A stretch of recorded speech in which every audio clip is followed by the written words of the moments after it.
Ɛnyɛ Obi ne Ɛkum Antwi. Ɛnyɛ Obi ne Ɛkum Antwi. Ɛnyɛ Obi ne Ɛkum Antwi. Ɛnyɛ Obi ne Ɛkum Antwi.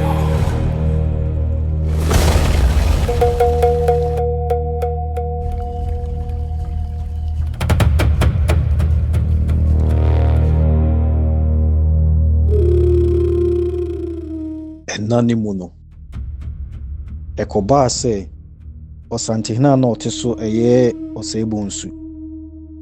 Na okwa akon ewa achem. Na enka tetene ye kwa akon a na obia eboboa na hemfo na brempon na dikrofu ano na ode ababa besuma Asante. Eti ekokokoba se kuma uhina na ote so berema akwesi edu asabre. Ona na oda benkum feku ano. Na sambre ni munsusu no na adwabe hene ne wo faase ene adwaso hene ayefe no antwi buasiako enti ye kontokwa wa achem no antwi buasiako ye kobo na mane a oso no de onko efise na ne papa eyo hene wa achem ti okaso no de ontimi ne sin konkodi ako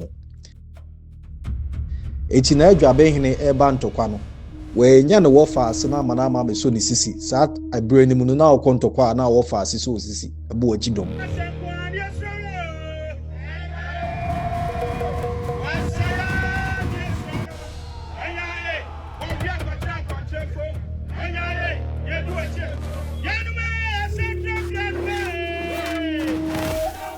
Dwaso hene ama ntwibu esi akon ama ene ekontokwa no ne ye bae no ena na akuma wu ma hene ebo edi ade no to ne nsafre ntwibu esi akon ena obae eti oba ade na ase no ena obo na brafo amane ena ombefa ntwibu esi akon no mko je ntwibu esi akon kwan